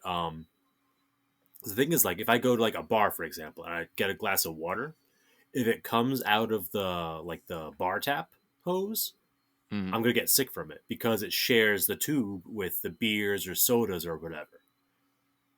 So like, I have to ask where water comes from. It's the worst thing. Yeah. Okay. No, that's awful. I was gonna say when I was Saturday when we were getting lunch, we ate lunch inside. It's expensive, but we didn't want to go outside. And it was the busy day, so there was like the line for like chicken fingers. The food was actually pretty good, but they had line for chicken fingers and fries, and it was insane. And it wasn't moving because they weren't cooking fast enough. And I look over, and they're doing pizzas, but I can't do cheese, obviously. Luckily, Yep, we I found a can't pizza do place pizza near me. either. There's a pizza place near me that does vegan cheese. Their last time it wasn't as good, but usually it's actually very good. They do vegan cheese. It's great. But I look and I'm like, this line's not moving. Nope. I look at the lady out there. I'm like, excuse me, miss. Would you be able to do one of those pepperoni pizzas, but don't put cheese on it? She's like, yeah, that's what you want. I was like, yeah, I can't do cheese. So I walked over that line. But no, having to ask where water is much worse. That's terrible. Yeah. Wow. Like I said, I've been blessed with the only allergy being dairy. You know that's been my literal only allergy. So I've been exceptionally lucky. Yeah. But when I say allergy dairy, I just get kind of I get a little upset with the Yeah. stomach. Yeah. That's You got an about it. upset stomach. Yeah. Yeah. Um, anyone listening to the podcast, um, this is what happens as you get older. I didn't have these sort of dairy problems when I was younger. I was still allergic, but my body just kind of like dealt with it because it's not like I don't go to anaphylaxis or anything like that. But if I drink milk, like my lips swells up and stuff like that. But now, Oh, if I were to absolutely do have these it, problems That it is too. would be bad. awful. Yes. That's how I figured out it was an allergy at one point because like I drank milk. I'm like, what the hell's going on? But it was fine. Like only milk bothered me. other dairy was fine. Now it's at the point where cheese bothers me. So I can eat something if it's cooked in. So if there's milk cooked into a product, it's fine. But I can't drink milk anymore. Can't have cheese on stuff anymore. I got weird fake cheese that's like made with chickpeas. It's fine. It makes tacos better or pizza, because when I did pizza otherwise at home, it was, sauce on a Grand's biscuit. So don't get old, because when you get old, your body starts to More hate you and more. more. It just does. My Yep. shoulder still hurts a little bit from carrying a bag all the time with Pax, where in the past would never have bothered Actually, me. I hate myself for saying this, but my back, Oh, my dude, my back, back totally hurts. I was carrying uh, heavy ass board games the whole weekend. from bending over those tables are the worst. So you've been in my basement, right? You know how Yeah. high my table is. I do Yes. that on purpose because, I like to not bend.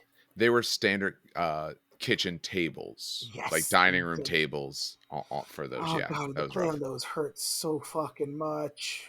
Yeah, it's or even then, like near the night, I'm like, I'm super tired, and I'm like, I shouldn't be tired. I should be so excited. I'm like, but I kind of have just want to sleep, which that's not me. I remember we used to do 40 hours of 40K, Oh my god, and I remember two doing years that. in a row, I stayed all 40 hours, and that was when Rich gave you like a prize. You could pick out like a $50 item off the wall if you stayed all 40 hours, and I Yeah, was that like, was cool this is though. nothing. I went home and stayed up for a while afterwards. That's the one year Spencer went insane after playing 5 hours of Talisman. And a box art just, it broke him. I don't know why it broke him, but it was like a box art of some random game with a dude with a mustache, and he just lost it. And he just went crazy about it and You yelling gotta at love the stories box. like that. Yeah, it was 40 hours weird. of 40K was a testament. That should be its own fucking podcast. That was a I could. testament to fucking sheer will and determination at that fucking point. The problem is we're just all too old for it now. Yeah. Like if, because some of us, I don't have a key, but some of the other guys have keys. Like if they wanted to do it, we could do it. But all of us just like, we can't do that anymore. You got a kid. My wife's not going to let me go Yeah. out for 40 hours straight. The dog's going to be Yeah. upset. I Like got it. we just can't Exactly. do that stuff anymore. I'm not mad Now we about do it. like, the bazaar and like play a couple games. I remember the one 4 hours of 40K. I was there for 40 hours. I didn't play 40K at the time. I didn't touch it once, but I played games the whole time. We played 40K related things. We played, like I said, 5 hours of Talisman. We played a bunch of other board games. Like, still spent the whole time doing stuff. Never touched 40K once. Like, it was just a good time to hang out with friends, and you just didn't leave. Now it ain't that way anymore. Like, oh god, if you're still like really young and spending all day with your friends and stuff like that, enjoy it, because there will come a day and you won't know that it happened, that's the last day that you did that the same Oh way. man, we ended on such a fucking depressing note. I know, right? We used to play D&D every Tuesday, 12 hours, 2 p.m. to 2 a.m. every Oh yeah, single I Tuesday. remember that. Oh my god, We that's did that another for like story. we did that for about 3 years. Played the best D&D game I've ever played, and that mentally wiped the DM every other game. Wait, which Okay, one was one. that with me or was that No, with no, someone no, no, else? that wasn't with you. Uh, No, this was before that. After that, the DM never, other than like one campaign was kind of fun a little bit, but he never had another good idea. I think D&D was like kind of where it excelled, and it just kind of worked well. But when he tried other things, we tried mutants and masterminds and all these other systems, and they just kind of, it all collapsed terribly. But that's what we used to do. I remember we used to do that every single week, and then it became closer to monthly, and now we kind of hope we can play every month. So well, now we're gonna try it with online. So yeah, that we're should be gonna do interesting. D&D every other week online. Where one of our stats is a 4, so my goblin Oh yeah, what did you make a is four gonna on? have a 4 charisma. Oh, mine's a four agility. I'm gonna have a -4 here. I haven't decided class yet because I kinda um okay, it's Franco's game, so it's gonna be weird, and we're probably all gonna die because we're gonna do something stupid. So I want to play for fun, 100% fun, and I'm kind of thinking, almost wanting to do a charisma style class with my terrible number, and my guy's just gonna be really bad at it. Like, how about a goblin bard?